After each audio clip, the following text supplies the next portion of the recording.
ইসলাম শিখিয়েছে শেষ নিঃশ্বাস পর্যন্ত তোমাকে লড়ে যেতে হবে। এই পৃথিবীতে কেউ কাউকে জায়গা করে দেয় না, জায়গা করে নিতে হয়। এই পৃথিবীটা, the life is not a bed of roses, এটা ফুল বিছানো কোনো ফুল সজ্জা নয়, এটা কণ্ঠকা কীর্ণ। কেউ আপনার স্পেস করে দিবে না, কেউ আপনাকে সুযোগ করে দিবে না, কেউ আপনার জায়গা করে দিবে না, বরং আপনি জায়গা করে নিলে টাইনা নিচে নামা।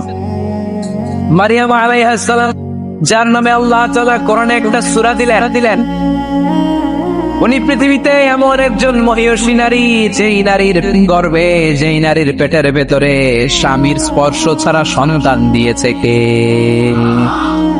সাইয়েদনা ঈসা আলাইহিস সালাম পেটে আসলেন। মারিয়াম আলাইহিস সালাম লজ্জা পেলেন। আয় কেমন করে এলাকাবাসীদের কাছে আমি আমার মুখ দেখাবো? বিয়ে করি নাই, স্বামী নাই, বিয়ে হয় নাই, স্বামী নাই, কিন্তু পেটে সন্তান চলে এসেছে। হায় এলাকায় কেমনি মুখ দেখাবো? লজ্জায় পড়ে মারিয়াম আলাইহিস সালাম এলাকা থেকে চলে গেলেন। কি অবাক করা কাণ্ড! বাচ্চা ভূমিষ্ঠ হওয়ার জন্য, বড় হওয়ার জন্য 6 মাস 7 মাস লাগে নাই। পেটে বাচ্চা আসার সাথে সাথে বাচ্চাটারে বড় করে দিয়েছে কে? সাইয়েদাতুনা মারিয়াম আলাইহিস সালাম এবার বসে পড়লেন, বুঝতে আরম্ভ করলেন প্রেগন্যান্সির পেইন উঠেছে। হঠাৎ করে পেট থেকে বাচ্চা ভূমিষ্ঠ হয়ে যাওয়ার পরে উনি কাঁপতে আরম্ভ করলেন। ক্ষুধার চোটে খাবার কিছু নাই, সামনে ঝরনা, উপরে একটা খেজুর গাছ। সাইয়েদনা ঈসা আলাইহিস সালামকে কোলে নিয়ে মারিয়াম আলাইহিস সালাম মনে মনে ভাবে, হায় রে, কেউ যদি একটু খেজুর পেড়ে দিত, এই ক্ষুধার ভোরে আমি খেজুর খেয়ে পেটের ক্ষুধা নিবারণ করতাম। রব্বুল আলামিন মারিয়ামকে উদ্দেশ্য করে আয়াত নাযিল করে দিলেন, ওয়া হুজ্জি ইলাইকি বিজিযি'in নাখলাতি তুসাকিত আলাইকি রাতাবান জানিয়া। কোরআন সাক্ষী, হুজ্জি ইলাইকি বিজিযি'in নাখলা, এর মানে হচ্ছে মারিয়াম কেউ পেড়ে দিবে না, একটু কষ্ট করে হাতটা উঁচু করে খেজুরের ডালা ধরে ঝাঁকুনি মারো, টস টসে কাঁচা পাকা খেজুর নিচের দিকে পড়বে, তারপর তুমি তুলে খাবে। সুবহানাল্লাহ পড়ে। আল্লাহ চাইলে অটোমেটিক্যালি কারামত হিসেবে খেজুরগুলো নিচে ফেলতে পারতেন না? কথাগণ খেজুরগুলো অটোমেটিক্যালি নিচের দিকে পড়ছে? পরে নেই। আল্লাহ শিক্ষা দিয়েছে, যেই পরিস্থিতিতে থাকো না কেন তোমাকে শ্রম ব্যয় করে, কষ্ট করে তোমার উপার্জন করতে হবে, রিজিকের বন্দোবস্ত করতে হবে। চিল্লায় বলেন ঠিক কিনা? ইসলাম আমাদেরকে এটাই শিখিয়েছে, কাজে লজ্জা নেই। আবার বিশ্ব নেই বললেন, ইন খামাতিস সাআ وفي يد أحدكم فسيلة, তোমাদের কারো হাতে যদি একটা চারা বীজ থাকে, সে যদি দেখে কিয়ামত হতে শুরু করেছে, فإن استطاع أن يغرسها قبل أن تقوم الساعة فليغرسها, কারো হাতে একটা চারা বীজ নিয়ত করেছে, চারা বীজটা রোপণ করবে। ইন দ্য মিন টাইম দেখলো কিয়ামত হতে শুরু করেছে, বিশ্বনবী বললেন, যদি তোমার সুযোগ থাকে কিয়ামত হওয়ার আগে চারা বীজটা রোপণ করে দাও। কথা বুঝতে পেরেছেন? আপনার হাতে একটা চারা বীজ, আপনি প্ল্যান করেছেন এই চারা বীজটা রোপণ করবেন। ইন দ্য মিন টাইম দেখলেন কি হওয়া শুরু হয়েছে, ইযা যুলজিলাতিল আরদু জিলজালাহা, দ্য বিগেস্ট আর্থকোয়েক, ভূমিকম্প শুরু হয়েছে, কিয়ামত হয়ে যাবে। বিষ্ণু বললেন, কিয়ামত হইতেছে ওদিকে, আর তোমার হাতে যদি চারা বীজ থাকে, দেরি করো না, কিয়ামত তোমার কাছ পর্যন্ত আসার আগে সুযোগ পেলে চারা বীজটা রোপণ করে দাও। বিষ্ণু ইসলাম বললেন ইয়াকিরু শাইতানু আলা কাফিয়াতি রাসি আহাদিকুম ইযা নাম। খেয়াল করে শুনবেন লক্ষ্মীপুরের ভাইয়েরা, চমৎকার একটা হাদিস। আমরা যখন ঘুমোতে যাই, শয়তান আমাদের প্রত্যেকের মাথার পিছনে 3টা অলসতার গিট মারে। কয়টা? আওয়াজ করে বলেন। 3টা অলসতার গিট মারে। ইয়াকিরু শাইতানু আলা কাফিয়াতি রাসি আহাদিকুম সালাসা হুকার। 3টা গিট মারে যখন আমরা ঘুমোতে যাই। অলসতার 3টা গিট মেরে আমাদের কানের সামনে এসে ফিসফিস করে মন্ত্র পড়তে থাকে, আলাইসা লাইলুন তাওয়িলুন ফারকুদ, আলাইসা লাইলুন তাওয়িলুন ফারকুদ। বিশাল লম্বা রাত, ঘুমাও। অনেক সময় আছে, ঘুমাও। রাত 5টা বেজে যাচ্ছে, তাহাজ্জুদের সময় শেষ হয়ে যাচ্ছে, তখনও শয়তান বলে রাত অনেক লম্বা, ঘুমাও। ফজরের সময় পার হয়ে যাচ্ছে, সূর্য উঠে যাচ্ছে, শয়তান বলে আলাইসা লাইলুন তাওয়িলুন ফারকুদ, এখনো অনেক সময় আছে, লম্বা চৌড়া রাত পড়ে আছে, তুমি ঘুমাও। বিশ্বনবী বললেন, ফাইন ইস্তাইকাযা ওয়া যাকারাল্লাহ ইনহাল্লাত উকদা, আমার উম্মতের কেউ যখন ঘুম থেকে জেগে ঘুম থেকে ওঠার দোয়া পড়া শুরু করে দেয়। অলসতার প্রথম গিটটা সাথে সাথে খুলে দেয় কে? আপনি ঘুম থেকে উঠেই যখন ঘুম থেকে ওঠার দোয়া পড়বেন, আপনার অলসতার প্রথম গিট খুলে দেয় কে? ঘুম থেকে ওঠার দোয়াটা কি? আলহামদুলিল্লাহিল্লাযী আহইয়ানা বা'দা মা আমাতানা ওয়া ইলাইহির নুশুর। প্রশংসা সে আল্লাহ, যে আল্লাহ আমাদেরকে লম্বা একটা ঘুম শেষে, মৃত্যু শেষে আমাদেরকে ঘুম থেকে উঠালেন। এই দোয়াটা পড়ার সাথে সাথে শয়তান যে 3টা গিট মারছে, ওই 3টার একটা খুলে দেয় কে? Fine তাওয়াদ্দা in হাল্লাত আমদা। ঘুম থেকে জেগে ঘুমের দোয়া পড়ার পরে যখন কেউ ওযু করে ফেলে, অলসতার দ্বিতীয় গিটটাও খুলে দেয় কে? ওযু করার পরে ফাইন সাল্লাতিন হাল্লাত উকদা, নামাজের মুসল্লায় দাঁড়িয়ে যখন নামাজ শুরু করে দেয়, অলসতার 3 নাম্বার গিটটাও খুলে দেয় কে? 3টা গিট যখন খুলে দেয়, রাসূল সাল্লাল্লাহু আলাইহি ওয়াসাল্লাম বললেন ফাসবাহা নাশীতাল কলব, নাশীত। তখন মুমিন বান্দা সজীব হয়ে ওঠে, প্রাণবন্ত হয়ে ওঠে, উচ্ছ্বসিত হয়ে ওঠে। ওয়া ইল্লা খাবিসান নাফসি কাসলান, আর যদি ঘুমিয়ে থাকে 3টা গিট তার মাথার পেছনে শয়তানের অলসতার লেগে থাকে, তাহলে তার দিনটা শুরু হয় অলসতা দিয়ে, আর সে হয় অলসতার রাজা। চিল্লায় কোন ঠিক কিনা? এজন্য আমরা যদি অলস হতে চাই না, কর্মঠ হতে চাই, আমরা আজকে অলসতাকে নো বলে যাবো এই মাহফিল থেকে। অলসতাকে আমরা কি বলবো? আওয়াজ করে বলতে হবে। অলসতাকে কি বলবো আমরা? মুমিনের জীবনে কোনো অলসতা নাই। অলস হয় মুনাফিকরা। অলস হয় কারা? চিল্লায় বলতে হবে। মুমিনরা অলস হয়। অলস হয় কারা? এজন্য কোরআনে আল্লাহ এই কথাও বলে দিলেন, ওয়াইদা কামু ইলাস সালাতি কামু কুসালা ইউরাউনান নাসা ওয়ালা ইয়াযকুরুনাল্লাহা ইল্লা কালিলা। সুবহানাল্লাহ পড়েন। মুনাফিকরা যখন মানুষকে দেখানোর জন্য নামাজে যায়, ওই নামাজে তাদের ইখলাস নাই, ওই নামাজের ভেতরে তাদের কোনো খুশু খুদু নাই, ওই নামাজের ভেতরে আছে শুধু অলসতা। ওই নামাজে কি আছে? কিন্তু আমরা যখন নামাজে যাই, আমাদের অলসতা আছে। আমরা নামাজ পড়লে আমাদের হৃদয়টারে সজীব করে দেয় কে? আমরা ওযু করলে আমাদের মনটাকে চাঙ্গা করে দেয় কে? আমরা মসজিদে ঢুকলে হৃদয়টাকে প্রাণবন্ত করে দেয় কে? মুমিন তো নামাজে গেলে চাঙ্গা হয়। মুমিন ওযু করলে চাঙ্গা হয়। কোন নবীরা কি অলস ছিলেন? পৃথিবীতে কোন নবী অলস ছিলেন? সব নবী কর্মঠ ছিলেন। বিষ্ণু ইসলাম বললেন মা বাআসাল্লাহু নাবিয়্যান ইল্লা রাআল গানাম। এই পৃথিবীতে এমন কোন নবী নাই যেই নবী বকরি চড়ায় নাই। কি চড়ায় নাই? বকরিরে আপনারা লক্ষ্মীপুরের ভাষায় কি বলেন? ছাগল। তো পৃথিবীতে এমন কোন নবী নাই যেই নবী কি চড়ায় নাই? ছাগল চড়ায় নাই। সাহাবারা বললেন, ইয়া রাসূলুল্লাহ আনতা কাযালিক, আপনিও ছাগল চড়াইছেন? বিষ্ণু ইসলাম বললেন, না, আমিও ছাগল চড়িয়েছি। ওয়া ইন্নী আরাআহা আলা খারারিজি আহলি মক্কা, আমি তো মক্কাবাসীদের অল্প কিছু পয়সার বিনিময়ে তাদের ছাগলগুলোকে চড়িয়ে দিতাম। সুবহানাল্লাহ পড়বেন না? বিষ্ণু ইসলাম ছাগল চড়াতে। ছাগল চড়ানো সহজ কাজ না কঠিন কাজ? কেন কঠিন এটা? হ্যাঁ, টেরা খুঁটি মারে। হ্যাঁ, কি করে? বসে থাকতে হয়। তো ছাগল যারা পালে তারা জানে ছাগল পালা কত কষ্ট। ওরে ডানে টান দিলে কই যায়? রশি ধরে পায়ে টান দিলে কই যায়? সামনে টানলে কই যায়? পিছনে টানলে কই যায়? সারা সন্ধ্যা আপনি সময় পান না এটার গোসল করাবেন। ভাবলেন আজকে জুমার দিন আমিও গোসল করি, এটারও গোসল করাই। এটারে আপনি পুকুর ঘাটে দিবেন, টান দিয়েছেন, ওর বাপের কিরাও 1 ইঞ্চিও সামনে যাবে না। ঠিক কিনা? এই টেরা প্রাণী আল্লাহর কি মহিমা! আল্লাহ তাআলা পৃথিবীর সবচেয়ে শ্রেষ্ঠতম মানুষদেরকে ছাগল চড়িয়ে ছেড়েছেন। কিনা? মা বাআসাল্লাহু নাবিয়্যান ইল্লা রাআল গানাম। এই পৃথিবীতে এমন নবী ছিল না যে নবীরা ছাগল চড়ায় নাই।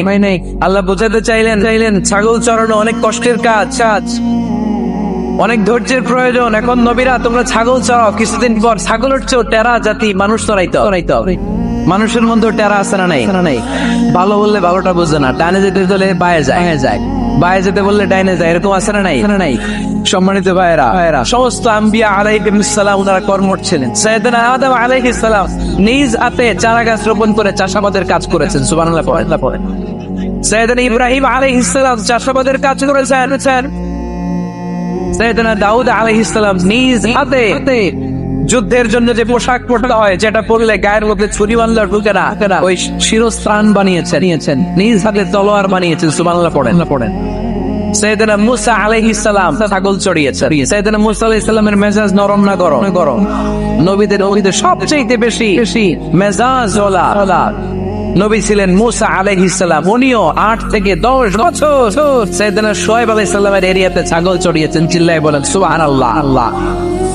এজন্য নবীরা যেহেতু কাজ করেছেন, কর্মঠ ছিলেন, আমরাও কর্মঠ হব। টিঙ্গিরা সাহাবারাও কর্মঠ ছিলেন। বিশ্বনবীর সাহাবারাও ব্যবসা করতেন। সাইয়েদনা আবু বকরের বিশাল ব্যবসা প্রতিষ্ঠান ছিল।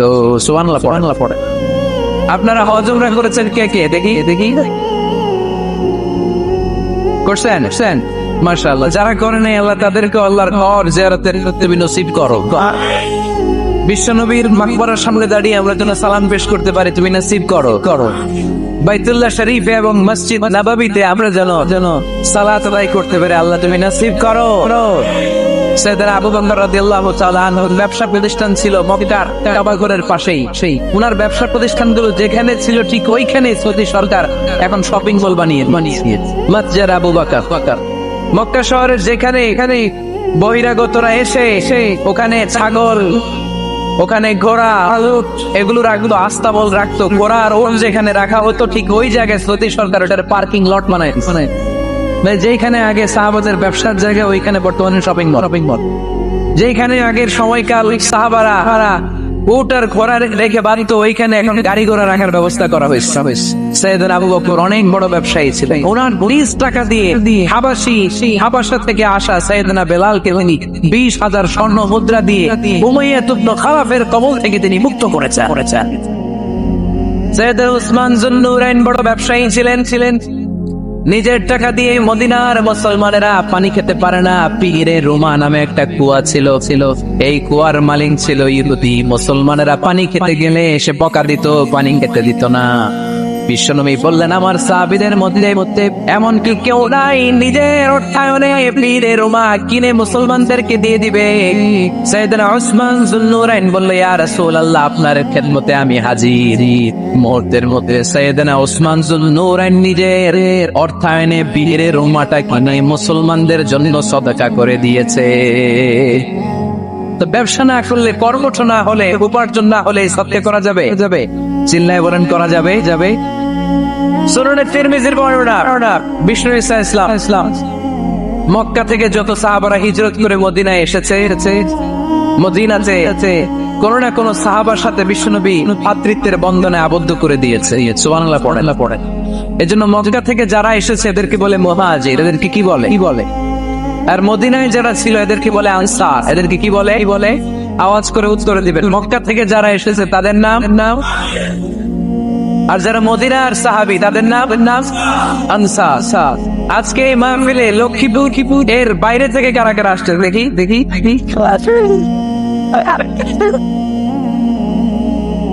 মাশাআল্লাহ, অনেক আসছে। আল্লাহ ভাইদেরকে তুমি কবুল করো। হাত নামাত। এই যে লক্ষ্মীপুরের বাইরে থেকে যে ভাইরা আসছে তারা লক্ষ্মীপুরের মেহমান, ঠিক কিনা? মক্কা থেকে হিজরত করে যে সমস্ত সাহাবারা এসেছিল তারা ছিল মদিনার মেহমান। বিশ্বনবী এক মক্কার সাহাবীকে মদিনার এক সাহাবীর সাথে মৃত্যুর বন্ধনে আবদ্ধ। আব্দুর রহমান ইবনে আউফ রাদিয়াল্লাহু তাআলা আনহু, ওনার সাথে ভ্রাতৃত্বের বন্ধনে যে সাহাবীকে বিশ্বনবী আবদ্ধ করে দিলেন, ওনার নাম হচ্ছে সাআদ ইবনে রাবিয়া। মদিনার অনেক বড় ব্যবসায়ী। বিশ্বনবী বললেন, আব্দুর রহমান ইবনে আউফ, সম্পদ ছেড়ে দিয়ে, পরিবার ছেড়ে দিয়ে, স্থাবর সব ছেড়ে দিয়ে আল্লাহ রাসূলের ভালোবাসায় মক্কা থেকে মদিনায় এসেছো। মদিনায় তোমার চিন্তা নাই, সাদ ইবনে রবিকে আমি তোমার ভাই বানিয়ে দিলাম। সাদ ইবনে রবি তোমার আপন ভাইয়ের মতো। সাদ ইবনে রবি বলল, আব্দুর রহমান যে বলে তোমারে কোনোদিন দেখি নাই, তো তোমারে আমি চিনি না, তোমার নাম শুনি নাই, কিন্তু বিশ্বনবী যে তোমার দায়িত্ব আমাকে দিয়েছে, আমার চেয়ে বড় ধনী এই মদিনার মধ্যে দ্বিতীয় কেউ নাই। আজ থেকে তুমি আমার ভাই, আজ থেকে তুমি আমার কি। আল্লাহ আমাকে যত সম্পত্তি দান করেছে তার অর্ধেক সম্পত্তি আমি তোমার নামে দিয়ে দিলাম। আব্দুর রহমান ইবনে আউফ শুধু তাই নয়, রব্বুল আলামিন আমাকে দুইজন স্ত্রী দিয়েছে। কয়জন? তুমি দেখো আমার কোন স্ত্রীকে তোমার বেশি ভালো লাগে, যার নাম তুমি বলবে সাথে সাথে আমি তারে তালাক দিয়ে দিব। তার ইদ্দত পালন শেষে তুমি তাকে বিয়ে করে তোমার সাথে নিয়ে যাবা। সুবহানাল্লাহ, সুবহানাল্লাহ। কারণ বিশ্বনবী তোমার দায়িত্ব আমার কাছে দিয়েছে, তুমি আমার ভাই। আমি মদিনার সবচেয়ে বড় ধনী, আমার অর্ধেক সম্পদ আমি তোমারে দিয়ে আমার দুই স্ত্রীর এক স্ত্রীকে তোমারে দিয়ে দিব। সাইয়েদনা আব্দুর রহমান ইবনে আউফ এই কথা শুনে অবাক হয়ে উনিও এক অবাক কথা বললেন। উনি বললেন, লা হাজাতা লি ফি আখি, ও আমার প্রাণের ভাই, তোমার কথা শুনে আমার হৃদয়টা ভরে গিয়েছে, কিন্তু তোমার সম্পদেরও দরকার আমার নাই, তোমার স্ত্রীরও দরকার আমার নাই। বারাকাল্লাহু ফি মালিক ওয়া লি আহলিক, আল্লাহ তোমার মালেও বরকত দেখ, তোমার সম্পদেও বরকত দেখ। তুমি শুধু একটু কষ্ট করবা। কি কষ্ট? দুল্লানি আলা সুক, show me the way to the market. সেই মদিনায় কোনো মার্কেট আছে কিনা, শপিং মল আছে কিনা, ব্যবসা প্রতিষ্ঠান আছে কিনা আমার দেখায় দাও। সুবহানাল্লাহ পড়ে। আমরা হইলে কি করতাম? লক্ষ্মীপুরে যারা আসছে এদের একজনের যদি বলা হয়, ভাই আপনি এখান থেকে লক্ষ্মীপুরের ভাই, আমার অর্ধেক সম্পদ আপনারে দিয়ে দেবে, কি করবে? পায়ের উপর পা তুলে খাবে আর বলবে কি আনন্দ আকাশে বাতাসে। ঠিক কিনা? এরপরে যদি বলি, ভাই আমার দুই বউ যেটারে সুন্দর লাগে বলেন তালাক দিয়ে দেই, নিয়ে যান, কি বলবে? কি আনন্দ আকাশে বাতাসে। আল্লাহ রাসূলের সাহাবী আব্দুর রহমান ইবনে আউফ বললেন, লা হাজাতা লি ফি, আমার দরকার নাই। দুল্লানি আলা সুক, just show me the way to market. এখানে মার্কেট গুলো আছে, দেখায় দাও। অবাক হয়ে গেলেন সাদ বিন রবি। বললেন, ও আব্দুর রহমান ইবনে আউফ, ঠিক আছে, তুমি যদি নিতে না চাও তোমার আমি জোর জবরদস্তি করব না। শুনে রাখো, মদিনাতে ইহুদিদের কয়নুকার একটা বাজার আছে। এই কথা বলার সাথে সাথে আব্দুর রহমান ইবনে আউফ চলে গেলেন। এর পরের দিন অল্প কিছু পনির আর ঘি নিয়ে ব্যবসা শুরু করলেন। পনির আর ঘিয়ের ব্যবসা করতে ব্যবসায় তিনি এত লাভ করলেন, উনি বললেন, আমি যদি কখনো মদিনার বালুর মধ্যে হাত দিতাম, এই বালুটারও সোনা বানায় দিত কে? দুল্লানি আলা সুক, লক্ষ্মীপুরের কর্মঠ যুবক ভাইয়েরা, এ আব্দুর রহমান ইবনে আউফ আমাদের প্রেরণা। উনি অন্যের ঘাড়ে পাড়া দিয়ে খেতে চায় নাই, আরেকজনের উপর ডিপেন্ডেন্ট বা নির্ভরশীল হতে চায় নাই। তিনি স্বাবলম্বী হওয়ার শিক্ষা লেসেন কিয়ামত পর্যন্ত গোটা বিশ্বের যুবকদের জন্য রেখে গিয়েছে। চিল্লায় বলো ঠিক কিনা? দুল্লানি আলা সুক, show me the way to market. Market কোথায় দেখাও। পনির আর ঘি নিয়ে ব্যবসা করতে কয়েক মাসের ব্যবধানে ইতিহাস সাক্ষী সাইয়েদনা আব্দুর রহমান ইবনে আউফ মদিনার বিশাল বড় বিজনেস ম্যাগনেটে পরিণত হয়ে গেলেন। চিল্লায় পড়েন আল্লাহু আকবার। এজন্য ব্যবসার ভিতরে বরকত ঢুকিয়ে দিয়েছে কে? বিশ্বনবী বললেন, আত-তাজির আস-সাদুকাল আমিন মা'আন নাবিয়্যিন ওয়াস-সিদ্দীকিন ওয়াশ-শুহাদা'i ওয়াস-সালিহিন।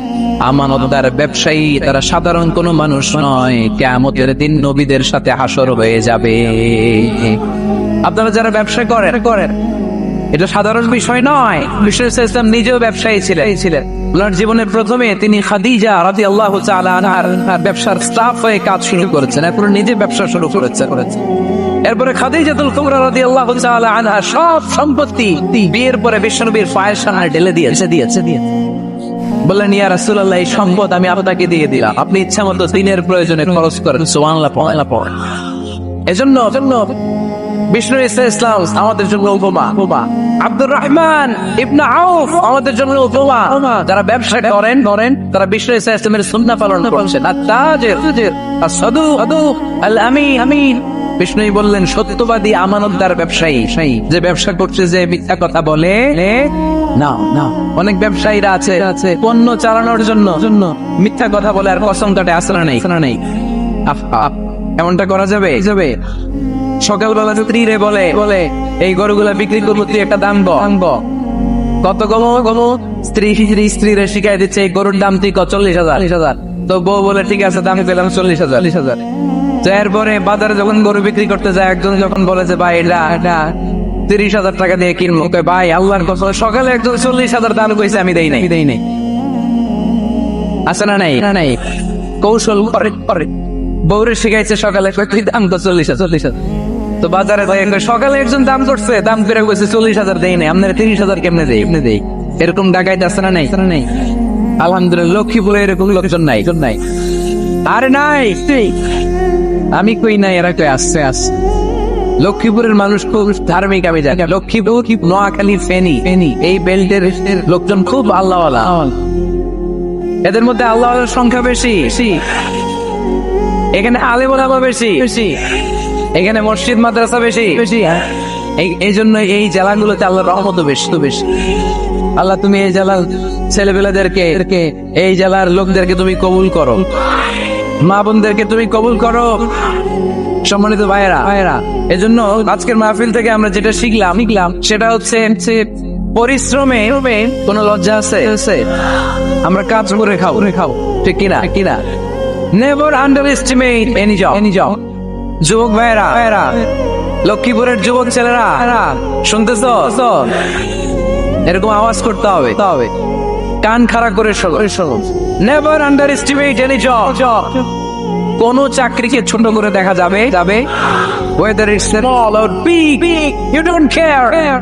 এটাতে কেয়ার করা যাবে না। ছোট্ট চাকরি পাইলে ঢুকে যাবা, বড় অফার আসলে পরে ঢুকবা। এটা ছোট কাজ, এটা হোটেলের ওয়েটার, এটা ছোট্ট স্টাফ, এটা কেরানি না, কাজই।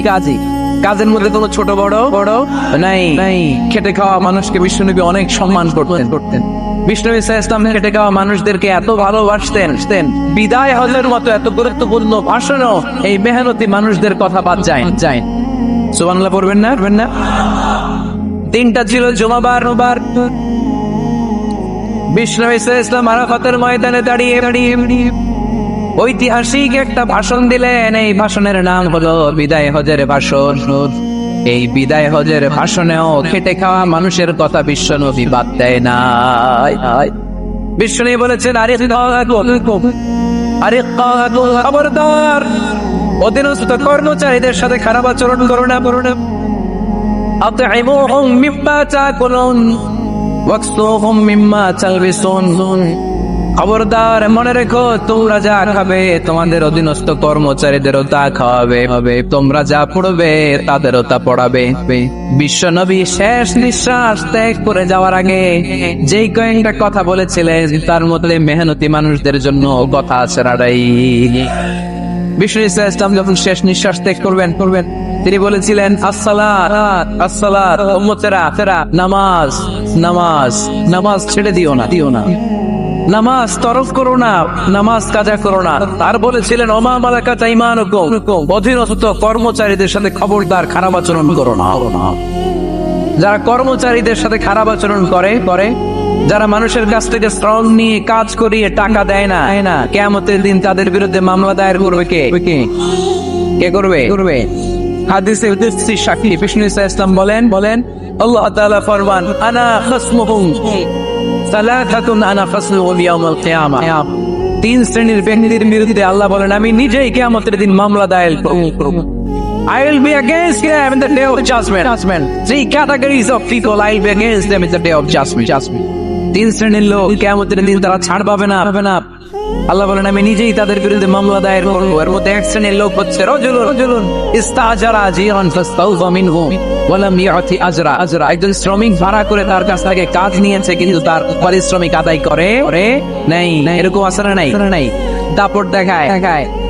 দাপট দেখায় ইউনিভার্সিটির ক্যান্টিন গুলোতে, ইউনিভার্সিটির ক্যান্টিনে যে খায় মাগার বিল দেয় না, এরকম টাকাইতে আছে না নাই? চায়ের দোকানে চা খায় পরে দিব, বিল দেয় না, আছে না নাই? দোকানে যে পণ্য কিনে বিল দেয় না, তো পরে দিব, আছে না নাই? কিয়ামতের দিন আল্লাহ তোরে মাস্তানি ছুটাবে, চিল্লায় এখন ঠিক কিনা? আমি নিজেই তাদের বিরুদ্ধে মামলা দায়ের করবো। কথাটা কার? এজন্য বিশ্বনবী বললেন, খবরদার, মেহনতি মানুষ, পেটে খাওয়া মানুষ, এদের দোয়া কবুল হয়ে যায়। আতুল আজিরা আজরাহু ক্বাবলা আন ইয়াজিফা আরাকুহু। খবরদার, বিশ্বনবী বললেন, শ্রমিকের ঘাম শুকিয়ে যাওয়ার আগে তাদের পারিশ্রমিক মিটিয়ে দাও। বিশ্বনবীর বিখ্যাত হাদিস, আতুল আজিরা আজরাহু ক্বাবলা আন ইয়াজিফা আরাকুহু। শ্রমিকের ঘাম মাটিতে লাগার আগে, শুকিয়ে যাওয়ার আগে তাদের পারিশ্রমিক মিটিয়ে দাও। কেননা তারা যদি বদদোয়া করে তোমার জীবনকে জাহান্নাম বানিয়ে দিবে কে? বিষ্ণু ইসলাম সব সময় খেটে খাওয়া মানুষদেরকে আঁকড়ে রাখে। সব সময় শুধু যে ভাষণে মেহনতি মানুষদের সাথে ভালো আচরণ করতে বলতেন, শ্রমিকদের সাথে ভালো আচরণ করতে বলতেন, এমন নয়। ওনার ব্যক্তিগত জীবন ঘাটলেও দেখা যায় উনি শ্রমিকদের সাথে কেমন আচরণ করছেন। বিষ্ণু ইসলামের একজন খাদেম ছিল, আপনারা তার নাম জানেন? কি নাম? সবাই বলেন আনাস। আওয়াজ করে বলেন বিশ্বনবীর খাদেমের নামটা কেমন লাগে? ভালো লাগে? ছেলে হইলে রাখবেন তো? রাখবেন। অনেকে আমার জিজ্ঞেস করে যে আমার একটা ছেলের নাম বলে, এই এলাকার যদি কারো সম্ভাব্য আগন্তুক 1 মাস পরেই ছেলে পৃথিবীতে আসবে, এর নাম রাখবেন আনাস। নাম কি রাখবেন? খাদিম রাসূলুল্লাহ। আল্লাহ রাসূল সাল্লাল্লাহু আলাইহি ওয়াসাল্লাম খাদেম। এই খাদেমের কাছ থেকে একটু শুনেন ওনার মালিক কেমন ছিল। শুনবেন নাকি কষ্ট হচ্ছে? সম্মানিত ভাইরা, খেয়াল রাখবেন, কোন পীর সাহেবের ব্যাপারে যদি আপনি রিপোর্ট চান, পীর সাহেবের বউয়ের কাছে শুনবেন। কথা কয় না, বোঝে নাই বোধহয়। একজন পীর সাহেব হুজুর উনি কেমন, রিপোর্ট নেবেন কার কাছ থেকে? বউয়ের কাছে। একজন বড় সাহেব, বড় নেতা, তার ব্যাপারে যদি রিপোর্ট পেতে চান, আমি কয়েকটা জায়গা বলে দিই, এই জায়গাগুলো থেকে রিপোর্ট নেবেন। 1 নাম্বার তার ড্রাইভার, 1 নাম্বার। 2 নাম্বার তার বাড়ির দারোয়ান, 2 নাম্বার। 3 নাম্বার তার খাদেম, 3 নাম্বার। 4 নাম্বার তার ঘরের কাজের মেয়ে, 4 নাম্বার। এদের কাছ থেকে আসল রিপোর্ট পাওয়া যায়, ঠিক কিনা? মাসালুল জান্নাতিল্লাতী وعد المتقون فيها أنهار من ماء غير آس وأنهار من لبن لم يتغير طعمه وأنهار من خمر لذة للشاربين وأنهار من عسل مصفى سبحان الله জান্নাতে যারা ঢুকবে, জান্নাতের গলায় যেন, জান্নাতীদের গলায় যেন কোনো তৃষ্ণা না লাগে, এজন্য আল্লাহ তাআলা জান্নাতের ভেতরে 4 ধরনের সারাবান তাহুরার ঝর্ণা রাখবেন। কয় ধরনের? 1 নাম্বার হচ্ছে মিনারেল ওয়াটারের ঝর্ণা। মিনারেল ওয়াটার খান আপনারা? কোনটা খান? মাম খান, কেউ ফ্রেশ খায়, আর অ্যাকুয়াফিনা, আর কি খান? স্পা, আর কিনলে। এটা সবচেয়ে ভালো, এটার মধ্যে ঝামেলা কম, এটা টেস্ট করে জানা গিয়েছে। কিনলে খাবেন, কোকা-কোলা কোম্পানির, এটা ভালো পানি। কিনলে সবচেয়ে purified water ever in Bangladesh. বাংলাদেশে পাওয়া পরীক্ষিত সবচাইতে বিশুদ্ধ পানি হচ্ছে কিনলে। তো একজনকে মার্কেটিং করে দিতেছে হুজুরে। ভালো জিনিসের প্রশংসা করতে হয়, ঠিক কিনা? তো জান্নাতে যারা যাবে তাদের জন্য আল্লাহ তাআলা 4 ধরনের সারাবান তাহুরা রাখবে। সুবহানাল্লাহ কইবেন না? 1 নাম্বার মিনারেল ওয়াটার, মিনারেল ওয়াটারের ঝর্ণা, আপনি ওখান থেকে দেদারসে পান করবেন। নাম্বার 2 দুধের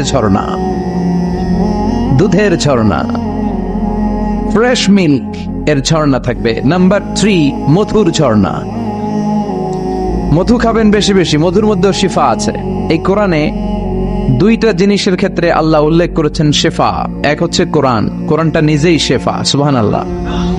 আর হচ্ছে দুধ, আর হচ্ছে মধু। মধুর ভিতরে শেফা আছে না নাই? আছে। তো বিশুদ্ধ পানির ঝর্ণা, দুধের ঝর্ণা, মধুর ঝর্ণা। আরেকটা থাকবে মদের ঝর্ণা। সুবহানাল্লাহ বাড়িতে গিয়ে বলেন, দুনিয়াতে মদ খাওয়া হারাম করছে কে? আর ওই আল্লাহ জান্নাতে আপনাদেরকে মদ খাওয়াবে। বোতলের মদও আছে, এটার নাম রাহিকুম মাখতুম, সিল্ড ওয়াইন। মিজাজুহা কাফুরা, কর্পূরের ফ্লেভার থাকবে। মিজাজুহু মিন তাসনিম, তাসনিমের ফ্লেভার থাকবে। মিজাজুহা জানজাবিলা, জিঞ্জার ফ্লেভার, আদার ফ্লেভার থাকবে। সুবহানাল্লাহ পড়েন। কিন্তু ওই মদ খেলে মুখে দুর্গন্ধ হবে না, মাথায় মাতলামি আসবে না। আল্লাহু আকবার। কারণ ওই মদটা জান্নাতের যে সুন্দর সুন্দর সুঘ্রাণওয়ালা গাছ আছে, ফুল আছে, ওই ফুলের নির্যাস থেকে আল্লাহ বানাবেন। সুবহানাল্লাহ পড়েন।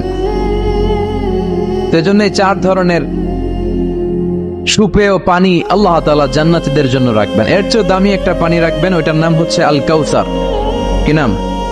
পড়েন, ইন্না আ'তাইনাকাল কাউসার ফাসাল্লি লিরাব্বিকা ওয়ানহার ইন্না শানিআকা হুয়াল আবতার। সুবহানাল্লাহ। কাউসারের একটা ঝর্ণা থাকবে, এই কাউসারের পানি আহলা মিনাল আসাল, হাউজে কাউসারের পানি মধুর চেয়েও মিষ্টি।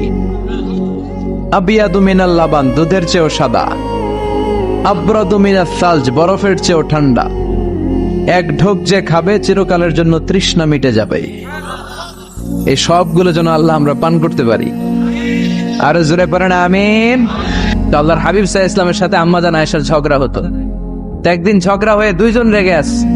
খবরদার 2 জন রেগে থাকবেন না, আবার একজন রাগলে আরেকজন থেমে যাবেন।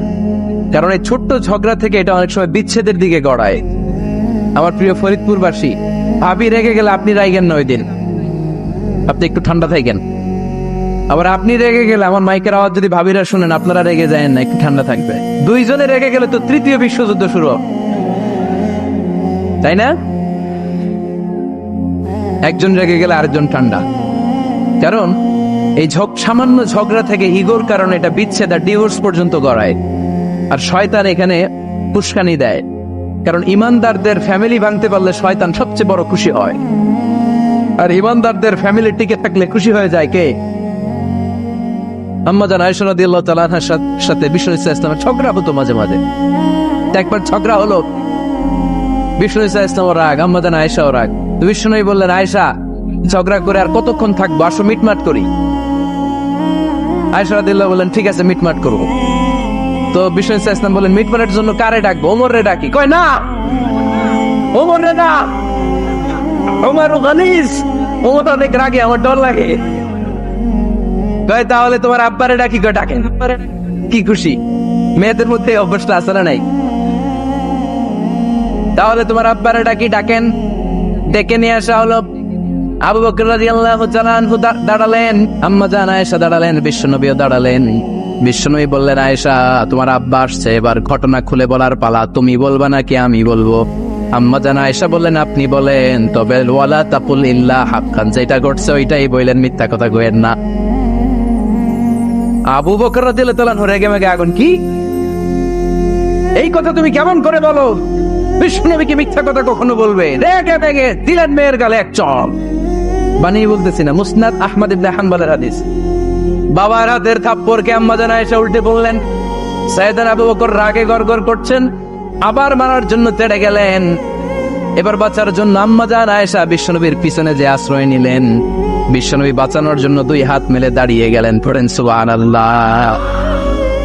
বিশ্বনবী যখন 2 হাত মেলে দাঁড়িয়ে গেলেন, সাইয়েদনা আবু বকর রাদিয়াল্লাহু আনহু থেমে গেলেন।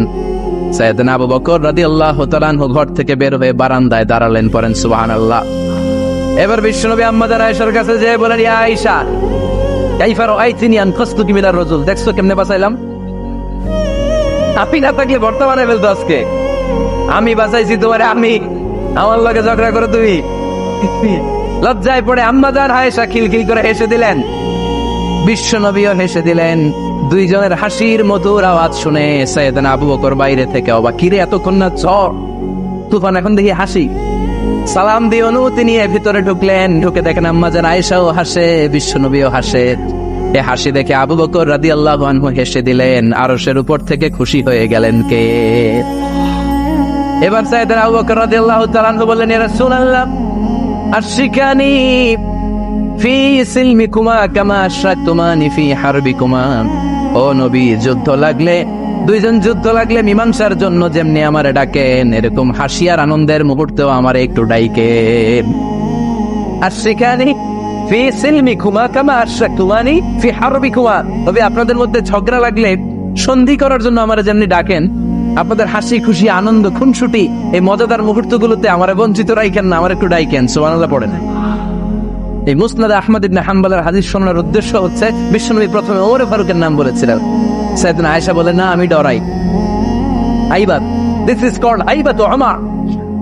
একবার বিশ্বনবীর সব বিবিরা ধরলেন, ও নবী আমাদেরকে এটা দেন, ওইটা দেন, ঘরে এইটা নাই, ওইটা নাই, ওইটা নাই। বিশ্বনবীকে আমার কাছে কিচ্ছু নাই, যদি এমনি আমার বউ হয়ে থাকতে চাও থাকো, তাহলে তা না হলে যা লাগবে কিনে দেব, সাথে সাথে তালাকও দিয়ে দিব। কিছু দিতে পারবো না, আমার নাই তো, সামর্থ্য নাই। কিন্তু বিবিরাও ছাড়া না, এটা দেন, ওইটা দেন, না এটা দেন। বিশ্বনবী রহমতের নবী, বিবিদেরকে বুঝাতেও পারেন না, বিবিরা আবদার করতেছে নবী এটা লাগবে, ওইটা লাগবে। ইন দ্য মিন টাইম বিশ্বনবী একজনের সালাম শুনতে পেলেন, কে যেন দরজায় দাঁড়িয়ে বলতেছে আসসালামু আলাইকুম। বিশ্বনবী দরজার দিকে তাকালেন, তাকিয়ে বললেন ওয়ালাইকুম আসসালাম, আর বুঝতে পারলেন এটা আমার ওমরের সালাম। সালাম দেওয়ার পরে বিবিদের দিকে তাকায় দেখে একজন বিবিও নাই, সব অন্দর মহলের ভিতরে দো। সুবহানাল্লাহ পড়তে পারলেন না? This is our super hero Omar. এরকম ওমর একটা লাগবে, চিল্লায় বলেন কয়টা? একটা ওমর গোটা বিশ্বকে সোজা করে দিবে। একটা ওমর সবল আর দুর্বলের সব পার্থক্য দূর করে দিবে, মসজিদের উপর জালিমের অত্যাচারের অবসান ঘটায় দিবে, গোটা বিশ্বটাকে সাম্য, মৈত্রী, ভালোবাসার ইনসাফ দিয়ে পরিপূর্ণ করে দিবে। সেই ওমরের অপেক্ষায় আমরা। নিজের ছেলেকে 80টা বেত মেরেছেন। কয়টা? 80টা বেত মেরেছে। এই ব্যাপারে অনেকগুলো বর্ণনা পাওয়া যায়। সবচেয়ে সহিহ বর্ণনা হচ্ছে মুয়াত্তা ইমাম মালিকের বর্ণনা। ওমর ফারুক রাদিয়াল্লাহু তাআলা আনহুর ছেলে আব্দুর রহমান মারুফুন বিআবি শাহমা ছিলেন মিশরে, ওখানে নাবিজ খেয়েছিলেন। নাবিজ হচ্ছে আরব দেশের লোকেরা দুধের মধ্যে শক্ত খুরমা রাত্রেবেলা ঢেলে দিত, ঢেলে দিলে সারা রাত ওই খুরমার রসটা দুধের সাথে মিশে দুধটা লাল হয়ে যেত। এটারে সকালবেলা খেত, খুব সুস্বাদু, এটাকে বলে নাবিজ। কিন্তু এটা রাতে ভিজাইলে সকালেই খাইতে হয়, রেখে দিলে আবার একটু সমস্যা হয়, এটা অনেকটা তারির মতো হয়ে যায়, মাতলামি চলে আস। তো ওমরে ফারুকের ছেলে নাবিজ খেয়েছেন, মদ খাননি, নাবিজ। কিন্তু নাবিজ খাওয়াতে সাকরান চলে এসেছে। সাকরান চলে আসাতে এটা যখন প্রমাণিত হয়েছে, আমর ইবনে আস রাদিয়াল্লাহু তাআলা আনহু নাকি 80 বেত মেরেছে মিশরে। কয় বেত? নিয়ম হচ্ছে সবার সামনে, কিন্তু সবার সামনে না মেরে একটু গোপনে মেরেছে। এই তথ্য যখন ওমরে ফারুকের কাছে এসেছে, উনি বললেন না, মারতে হবে সবার সামনে, আলাদা মারলা কেন? ও মদিনায় ফিরে আসলে আমি আবার 80টা মারব।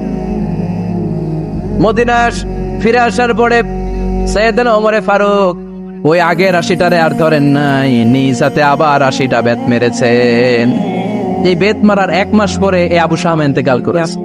অনেক ঐতিহাসিক বলে এই বেতের আঘাতে মরেছে, কেউ কেউ বলেছে নিজের রোগের কারণে মরেছে। কিন্তু দিস ইজ দ্য ইনসাফ সিস্টেম অফ ওমর। নিজের ছেলে বলে ছেড়ে দেয় নাই। এখন নিজের ছেলে হইলে 7 খুন মাফ, নেতার ছেলে হইলে 10 খুন মাফ, এলাকার মরণের ছেলে হইলে 10 খুন মাফ। নো পার্সিয়ালিটি ইন ইসলাম। ইসলামে পার্সিয়ালিটি নাই। আপনি নেতার ছেলে হন, আপনি বিজনেস ম্যাগনেটের ছেলে হন, আপনি যেই হন না কেন, ইসলামের দৃষ্টিতে সবাই সমান। চিল্লায় বলেন ঠিক কিনা? বনু মখজুমিয়া গোত্রের এক নারী চুরিতে ধরা পড়ল। সাহাবারা বললেন, নবী, মদিনা সবচেয়ে ভেরি প্রেস্টিজিয়াস এন্ড ডিগনিফাইড ফ্যামিলির মেয়ে, আপনি হাত কাটেন না, কারণ ইসলামের নিয়ম চুরি করলে কি কেটে দাও।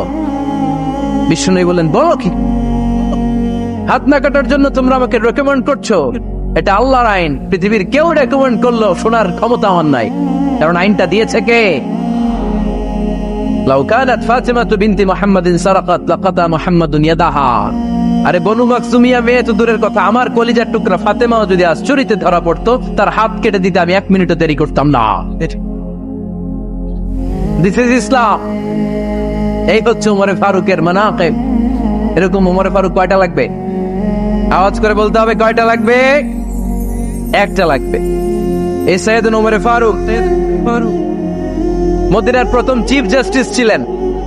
সর্বপ্রথম ওনার পরামর্শে সাইয়েদনা আবু বকর রাদিয়াল্লাহু তাআলা আনহু কোরআনকে সংকলন করেছেন। আমরা এই যে কোরআন পড়ি 30 পারা, এমদাদিয়া লাইব্রেরির 114টা সূরা, কত সুন্দর সন্নিবেশ করা হয়েছে, এখানে সাজানো হয়েছে। আল্লাহর হাবিব সাল্লাল্লাহু আলাইহি ওয়াসাল্লামের সময় কি এরকম কোরআন ছিল নাকি? ছিল? খেজুর পাতার মধ্যে, গাছের বাকলের মধ্যে, ওটের বড় হাড্ডির মধ্যে আর পাথরের মধ্যে খোদাই করা কোরআন ছিল। সাইয়েদনা আবু বকরের সময় রাদিয়াল্লাহু তাআলা আনহুর সময় যুদ্ধ হলো, 70 জন হাফেজ সাহাবী ইন্তেকাল করলেন। সাইয়েদনা আবু বকর রাদিয়াল্লাহু তাআলা আনহুকে ডেকে ওমর ফারুক বললেন, ও আবু বকর, এইভাবে হাফেজে কোরআন সাহাবীরা যদি দুনিয়া থেকে বিদায় হয়ে যায়, আল্লাহর কোরআনও তো বিদায় হয়ে যাবে। আমার পরামর্শ হলো আপনি সব বয়োজ্যেষ্ঠ সাহাবীদেরকে একসাথে করে কোরআনের সব কাগজগুলোকে একসাথে করে একটা নির্ধারিত কপির মধ্যে কোরআনকে সংকলন করে ফেলেন। সাইয়েদনা আবু বকর বললেন, যেটা আমার নবী করে না, এটা আমি কেমনে করি?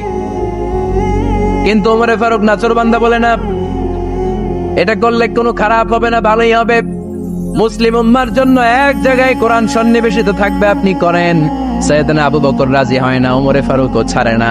ওমর ফারুক বলতে বলতে বলতে বলতে এমন ভাবে সাইয়েদনা আবু বকর রাদিয়াল্লাহু তাআলা আনহুকে ধরলেন, সব শেষে সাইয়েদনা আবু বকর ওমর ফারুকের কথায় কোরআন সংকলনে রাজি হয়ে গেলেন। পড়েন সুবহানাল্লাহ। উনি বললেন, ওমর যখন আমাকে বারবার বুঝাতে লাগলো, আল্লাহ তাআলা আমার হৃদয়টা ওমরের কথা শোনার জন্য খুলে দিলেন। আল্লাহ তাআলা কেমন যেন আমাকে ইলহাম করলেন, আবু বকর করো, এই কাজের মধ্য দিয়ে আমি আমার কোরআনকে গোটা বিশ্বে জীবিত রেখে দেব। This is Umar. এই যে আমরা হিজরি সনের যে আমরা গণনা করি, এই হিজরি সনের প্রবর্তক হচ্ছে সাইয়েদনা ওমর ফারুক। সুবহানাল্লাহ নাই? আপনাদের মনোযোগ আছে না গেছে? কই ঘুমায় গেলেন মনে হয়? তাকবীর দেন তো একজন আওয়াজ করে।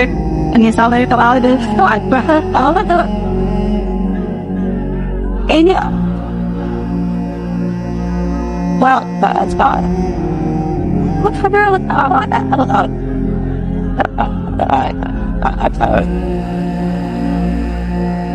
মাশাআল্লাহ, মাশাআল্লাহ। বসেন বসেন, এখনই শেষ করে দেব কিছু সময়ের মধ্যে। আমরা একসাথে বিদায় নেব ইনশাআল্লাহ। ওঠা বসা করবেন না, ওঠা বসা করবেন না, বসেন। সাইয়েদনা ওমর ফারুক এই হিজরি সনের গণনা শুরু করেছে। সাহাবারা বলল, আমিরুল মুমিনিন, খ্রিস্টানদের ঈসাই সন আছে, আমাদের মুসলমানদের কোনো সন নাই। আমাদের একটা সন থাকলে আমাদের জিজিয়া নিতে, আমাদের যাকাতের টাকা উত্তোলন করতে অনেক সুবিধা হবে। ওমর ফারুক বললেন, তাহলে কোন সালকে হিজরি, কোন সালকে মুসলিম সাল হিসেবে আমরা ঘোষণা দিতে পারি? একজন বলল, আমার নবী যেই সালে জন্মগ্রহণ করেছেন ওই সালে। ওমর ফারুক বললেন, না, আমার নবীর জন্ম আমাদের জন্য খুশির দিন, কিন্তু এটা আমাদের জন্য প্রেরণা নয়। প্রেরণা নবীর কাজে, ঠিক কিনা? আরো কিছু সাহাবারা বলল, তাহলে যেই সালে আমার নবী ইন্তেকাল করেছে ওইটারে প্রথম সাল ধরেন। ওমর ফারুক বললেন, না, যেদিন তিনি ইন্তেকাল করেছেন এটা আমাদের দুঃখের দিন, এটা আমাদের প্রেরণা নয়। আমাদের প্রেরণা হচ্ছে বিশ্বনবীর ত্যাগ, তিতিক্ষা আর কাজের মধ্য দিয়ে। জোরে কোন ঠিক কিনা? ওমর ফারুক বললেন, যেদিন বিশ্বনবী ইসলাম রক্ষায় নিজের মাতৃভূমি ছেড়ে মক্কা থেকে মদিনায় গিয়েছেন, ওই দিনটাকে হিজরি প্রথম দিন ধরে আমরা হিজরি সাল গণনা করে শুরু করে দিব। ওইটাই হচ্ছে হিজরি সন। সেখান থেকে হিজরি সনের প্রবর্তন করেছেন সাইয়েদনা ওমর ফারুক রাদিয়াল্লাহু তাআলা আনহু। এই যে স্টেট গভর্নমেন্ট, এই যে প্রিজন, জেলখানা, ক্যান্টনমেন্ট, সচিবালয়, গণভবন, বঙ্গভবন, মুক্তিযোদ্ধাদের ভাতা, রাষ্ট্রীয় ভাতা, এই সব নিয়ন্ত্রণ সাইয়েদনা ওমর ফারুক তার রাষ্ট্রীয় আমলে তিনি নিজে করেছেন। চিল্লায় পড়েন আল্লাহু আকবার। আল্লাহ বললেন, ও ফেরেশতা কুল, সবাই আমার আদেশ মোতাবেক আদমকে সেজদা করো। সবাই সেজদা করলো, একজন ছাড়া, সে কে? আরো জোরে বলেন। অস্বীকার করলো, ওয়াস্তাকবার, অহংকার দেখালো, কানা মিনাল কাফিরিন, কাফেরদের অন্তর্ভুক্ত হলো, জাহান্নামীদের সর্দার হলো। কয়টা সেজদার আদেশ? আওয়াজ করে বলেন, কয়টা সেজদার আদেশ অমান্য করছে? সেজদা কয়টা দেয় নাই? আপনি দেন নাই কয়টা? হ্যাঁ, আমরা দেই নাই কয়টা? এক সেজদা না দিয়া জাহান্নামীদের লিডার। আমরা সেজদা মিস করছি কয়টা? কয়টা? মুসলমান সেজদায় লুটিয়ে পড়তে হবে একজনের খুশির জন্য। তিনি কে?